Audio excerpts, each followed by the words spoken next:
제 큰아이가 4살 때쯤 있었던 일입니다. 제가 살던 그 동네에 대형 이름 있는 유명 마트가 들어섰습니다. 그 안에는 깨끗하게 만들어 놓은 무료로 운영하는 실내 놀이터가 있다는 소문이 들려서요. 저와 같이 작은 아이를 둔 엄마들이 종종 그 마트에 가곤 했습니다. 저도 에어컨이 나오는 그 실내 놀이터에 아이를 풀어놓을 생각을 하며 그곳을 갔는데요.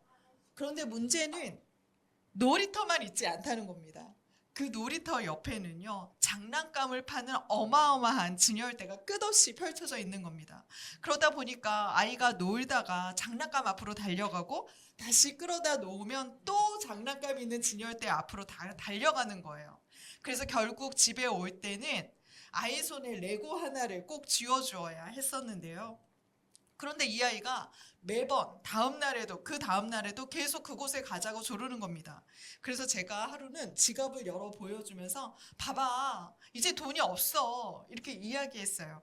그랬더니 아이가 그 지갑을 이렇게 빼꼬로미 보더니 갑자기 카드를 딱 이렇게 손에 빼는 거예요. 그러면서 카드 있잖아요. 돈이 없어도 괜찮아요. 라고 말하는 겁니다. 제가 얼마나 순간 웃음이 났는지 모릅니다. 이 카드가 원활히 제 기능을 하기 위해서는요, 엄청나게 복잡한 경제 시스템이 뒷받침되어 있어야 하잖아요. 작동하고 있는 거잖아요. 근데 아이는 그걸 모르니까 단지 카드만 주면 마트가 다 내 거다라고 말하는 것이죠.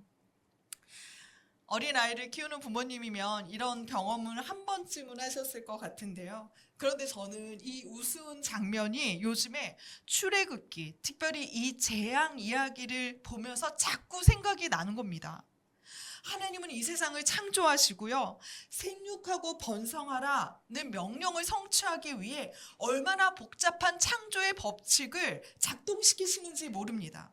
정확한 시간에 해가 뜨고 해가 지고, 정확한 시기에 맞춰 물이 범람하고 비가 내리고, 흙 속의 미생물과 화학작용까지 얼마나 많은 법칙들이 하나님의 명령에 따라 움직이는지 모릅니다. 그런데요, 애굽인들은 물의 범람을 보면서 나일강의 신을 섬기고, 비옥한 흙을 보면서 땅의 신을 섬기고, 정확한 때에 뜨고 지는 해를 보면서 태양신을 섬기는 겁니다. 마치 카드만 있으면 고기랑 장난감, 맛있는 음식이 다 내 거야 라고 말하는 작은 아이처럼 풍요의 열매에 빠져서 모든 것을 우상으로 만들어버리는 것이죠. 그 풍요의 근원이신 하나님은 보지 못한 채 말입니다. 그래서요, 열 재앙은 그들이 의지하던 그 모든 풍요의 것들을 흔드시면서요, 이 풍요라는 현상 너머에 계신 하나님, 이 복을 만들고 계신 그 하나님이 세상에 드러나는 사건입니다. 나의 신을 무너뜨리면 하나님이 나타나고, 개구리 신을 무너뜨리면 그곳에 하나님이 보이고, 그들이 그동안 보지 못했던 하나님을 이 재앙을 통해 보고 만나게 되는 겁니다. 그래서 10개의 이적은요, 재앙이 아니라 기적입니다. 이스라엘뿐 아니라 애굽 백성까지 온 세상이 하나님을 보는 기쁜 소식이에요. 왜냐하면 이전에 들어보지 못했던, 만나보지 못했던 그 하나님을 만날 수 있으니까요.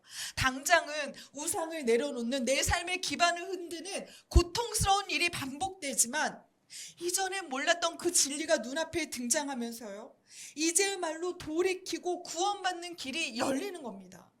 하나님의 말씀에 순종하면 구원받는 기적이 되고요, 여전히 돌이키지 않고 이전의 삶을 고수하겠다 말하면 심판받는 재앙이 되는 것입니다. 오늘 6번째 등장하는 악성 종기 재앙은요, 애굽인이 그토록 숭배하던 치유의 신들을 무너뜨리는 사건이었습니다. 여러분, 애굽하면 무엇이 떠오르시나요? 여러 가지 것들이 생각나시겠지만 특별히 그중 하나가 미라일 것입니다. 고대 이집트의 의학은 주변국인 그리스나 바빌로니아보다 수백 년을 앞서 있었다는 보고들이 있습니다. 이는 그들의 신앙인 미라 제작 기술 덕분이었다고 합니다. 애굽인들은요, 사람이 죽으면 영혼은 소멸하지 않고 나중에 다시 그 육체에 찾아온다, 그 육체로 다시 들어가 영원한 삶을 누린다는 신앙이 있었습니다. 그래서 시체를 보존하는 여러 가지 방법을 생각한 것이 바로 미라였는데요. 이 미라 제작은요, 인체의 해부학적 지식이 없으면 불가능한 일이었다고 합니다. 우선 사람의 몸에서요, 가장 부패하기 쉬운 곳이 뇌라고 해요. 그래서 뇌에 있는 대뇌와 손에 뇌관을 끌어내야 되는데요. 그러기 위해서 갈고리 모양을 엮어서요, 코뼈를 부수어서 그것을 긁어냈다고 해요. 그리고 그것을 채운 그 척수액을 빼내야 되잖아요. 액체를 빼내는 데는 대롱 같은 관을 코로 끼워서요, 그 모든 액체를 빼냈다고 합니다. 그리고 그 안에 장기와 수분을 모두 빼낸 그 안에요, 송진과 같은 물질로 채워 넣었대요. 그렇게 몸에 있는 장기와 수분을 빼내고 그곳을 완전히 건조시키는 데에만 70일간의 시간이 소요되었답니다. 이집트에서 기원전 약 1600년경, 그러니까 모세가 살았던 그 시대에 쓰여졌을 거라고 보는 의학서 파피루스가 발견되었는데요. 거기에는 인류 최초로 뇌의 구조에 대한 기록이 있고요. 손상된 치아를 서로 실로 묶어내는, 지금으로 말하는 브릿지 시술까지 적혀 있다고 합니다. 그렇게 그들이 명명한 병의 개수만 700여 개가 되었고요. 치료할 수 있는 병, 경과를 지켜볼 병, 치료할 수 없는 병, 이렇게 3개의 구분으로 나누었다고 합니다. 그래서 고대 역사학자 헤로도토스가 쓴 역사책을 보면요, 이집트에서는 의사가 넘쳐났는데 이들 모두가 한 가지 질병만 치료하는 전문의들이었다. 어떤 이는 눈을, 어떤 이는 머리를, 어떤 이는 치아를, 어떤 이는 복부를 치료한다는 기록이 있습니다. 당시 애굽이요, 지금 우리처럼 내과, 외과, 치과, 안과가 구분되어 있는 전문의들을 비치하고 있었던 거예요. 그만큼 애굽은요, 의학기술이 굉장히 발달한 국가였습니다. 이들은 세상에 자랑할 만한 이 의학적 지혜와 힘을 의지하면서 이 모든 힘을 주는 여신이 있는데, 그 여신이 세크메트가 우리를 장수하게 한다라고 믿었던 겁니다. 이 여신의 모양을 보면요, 얼굴은 사자의 얼굴을 하고 있고요, 태양 원반을 머리에 지고 있습니다. 이는 이 여신이 사자의 힘처럼 강인해서 모든 질병을 몰아내고 태양의 신 라의 딸로 그 권능을 덧입고 있다고 믿었던 거예요. 그래서 이 여신을 숭배하면 그 어떤 전염병과 악성 종기도 우리에게 일어나지 않는다라고 믿었던 겁니다. 그런데요, 이들이 그렇게도 자신만만했던 악성 종기 전염병을 하나님이 온 애굽 땅에 퍼뜨리시는 겁니다. 앞서 가축을 치셨다면 이 악성 종기 재앙은 사람을 직접적으로 치는 첫 번째 재앙이 됩니다. 특별히 하나님께서 모세에게 화덕의 재를 쥐어서 공중에 뿌려라 라고 말씀하시는데요, 이 화덕의 원어가 무엇인지 아십니까? 바로 벽돌을 굽는 풀무불입니다. 여러분, 히브리인들은요, 매일 이 풀무불 앞에서 재를 뒤집어 쓰고 벽돌을 구워야 했습니다. 그러다 벽돌의 생산 개수가 맞춰지지 않으면요, 그 앞에서 채찍을 맞고 울어야 했어요. 그럴 때 이들은 얼마나 이 앞에서 하나님께 부르짖었겠습니까? 주님, 우리를 보고 계십니까? 우리를 구원해 주십시오. 이 앞에서 우리를 살려 주십시오. 그렇게 요청하고 울었던 자리, 매를 맞았던 자리가 바로 이 풀무불이었습니다.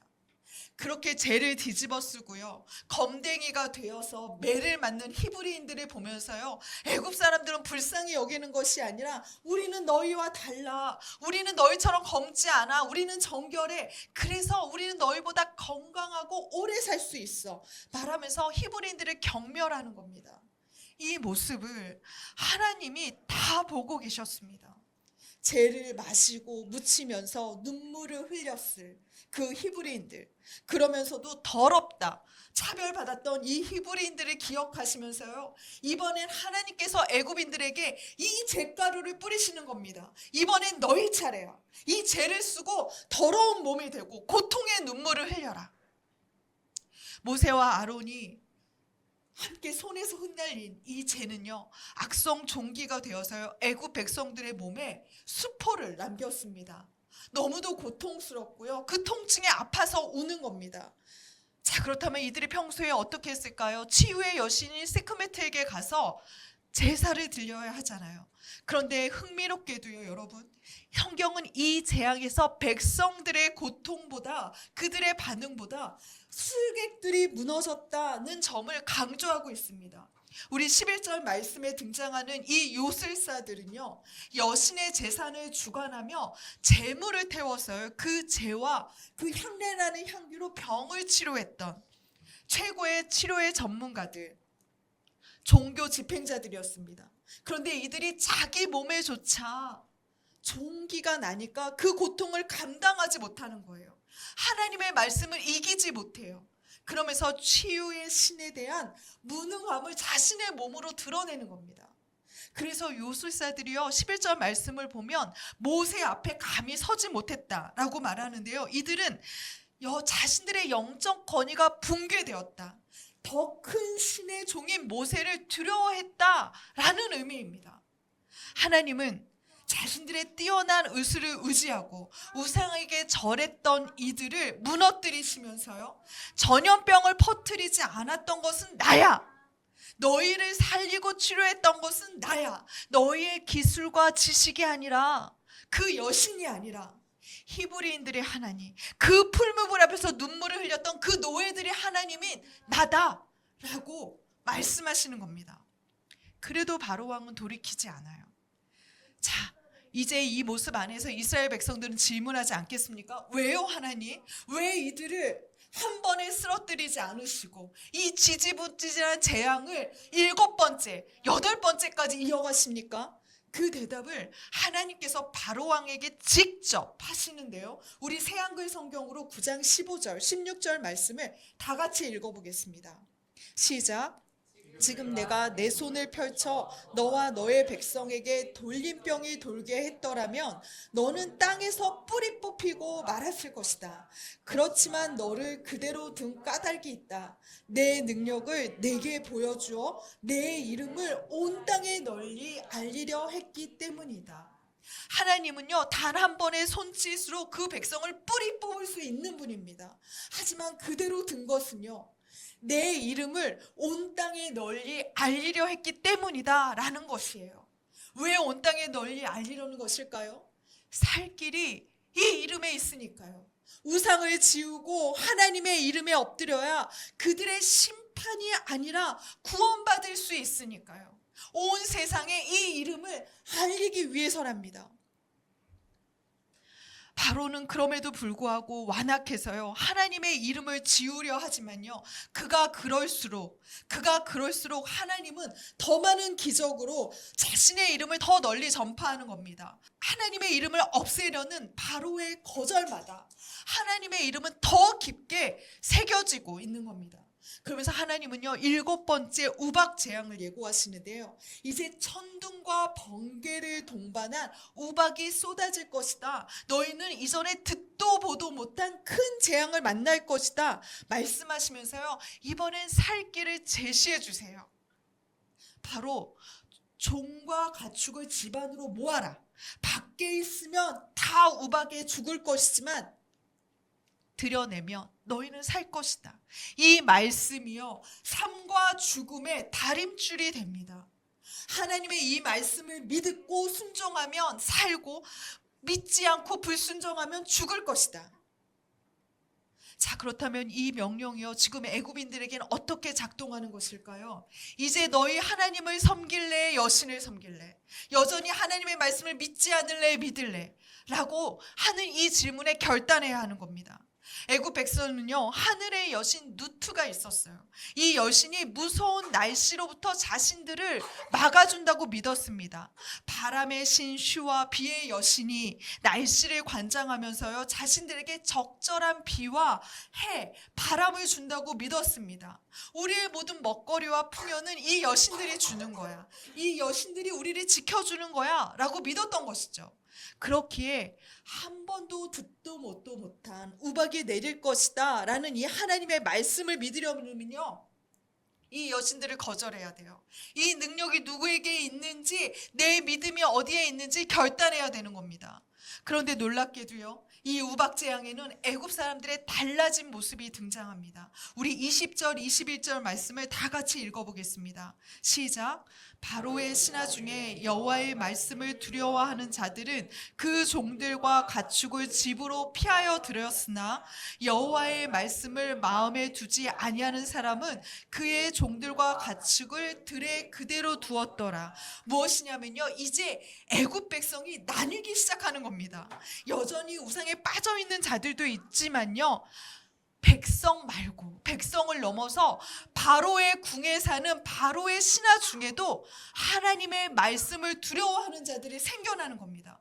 그래서 내 양식과 가축을 지켜준다 믿었던 하늘의 여신을 버리고요, 그 자리에 하나님의 말씀을 세우는 겁니다.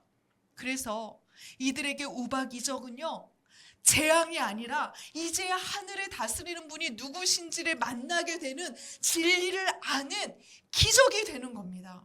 아, 하늘의 여신이 아니라 하나님이시구나. 그분의 말씀대로 순종하며 이 모든 재앙에서도 살 수 있겠구나 라는 하나님의 말씀을 삶의 생명의 다림줄로 세우는 순종의 일들이 일어나는 겁니다. 여러분, 바로의 신하가 하나님의 말씀을 섬겼다는 것은요, 이제 바로의 그 굳건했던 정권이 무너지고 있다는 의미를 나타내고 있습니다. 여러분, 구약 성지서에는요, 누누이 여호와께 돌아와라, 그렇지 않으면 이 나라가 망할 거야, 너희가 다 포로가 될 거야 라고 말하는 선지자들의 외침이 있어요. 여러분, 이 선지자들의 딜레마는 무엇인지 아십니까? 말한 대로 되려면 이들이 하나님 앞에 불순종해야 돼요. 하지만 이 선포를 하는 것은요, 이들을 돌아오게 하려는 것입니다. 이 재앙이 일어나지 않게 하고 회개하게 하는 거예요. 이것이 바로 선지자의 딜레마입니다. 오늘 우박 재앙은요, 재앙을 내리지 않고 재앙에서 살아남게 하려는 하나님의 마음이 있습니다. 이 말을 모세를 통해 바로왕 앞에서, 세상 앞에서 보여주고 전하게 하시는 거예요. 그런데 이 사역은요, 그때로 끝나는 것이 아니라 지금도, 이 시대에도 우리에게 요청하고 계신 하나님의 마음입니다. 하나님은 다시 당신의 말씀을 전하고 보여줄 사람, 그래서 재앙 속에서도 기적을 경험하는 사람들을 모으고 찾고 부르고 계십니다. 그 사람들이 바로 우리가 되어야 하지 않겠습니까? 지금 한국 사회는요, 10대부터 50대까지 전 세대 사망 원인 1위가 2위가 자살입니다. 불안과 두려움 속에서요, 의지할 대상을 찾지 못해 스스로 무너지는 거예요. 무신론자가 되는 것이 마치 가장 이상적인 선택인 양 말하지만요, 실제로 그 불안과 두려움을 어쩌지 못해서 하나님 대신 돈을, 성공을, 학벌과 능력을 우상처럼 숭배하고 있습니다. 얼마 전 무속인 단체에서 내놓은 업계 추산에 따르면요, 최근 몇 년 사이에 신내림을 받고 무속 업계에 뛰어든 20대와 30대의 비율이 예전에 비해 2-3배 이상 늘어났다고 합니다. SNS에서는 자신의 미래를 묻는 청년들이 넘쳐나고요, 관악산의 그 바위를 만지면 소원을 이루어준다고 수많은 이들이 줄을 서서 그 바위에 손을 비비고 있습니다.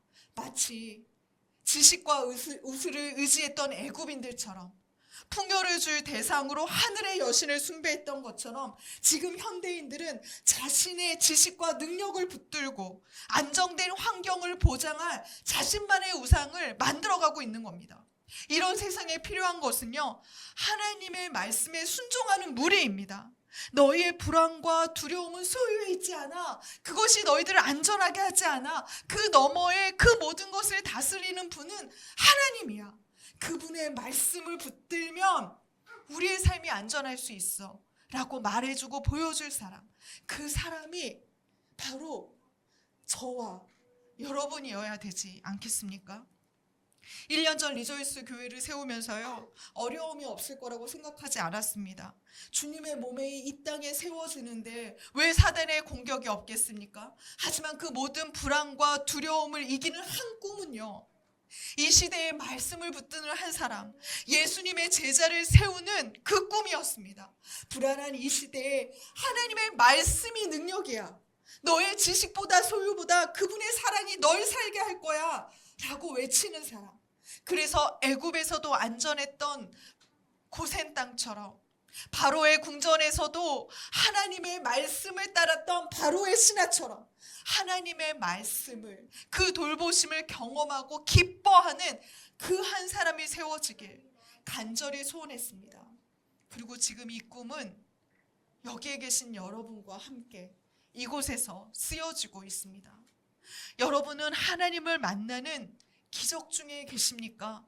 아니면 여전히 내려놓지 못해 괴로워하는 재앙 중에 계십니까? 별의 바탕은 어둠이 마땅하듯 하나님의 능력은 어려움 속에서 가장 선명하게 드러납니다. 하나님의 말씀을 꼭 붙들어야 살 수 있습니다. 지금 우리에게 필요한 것은요, 만사 형통이 아니라 이 말씀에 순종하는 것입니다. 눈에 보이는 안전이 아니라 하나님을 향한 믿음을 지속하는 것입니다. 그때 여러분이야말로 모세처럼, 이스라엘 백성처럼, 바로의 신하처럼 이 땅에 하나님의 기적을 보여주는 하나님의 사람이 될 것입니다.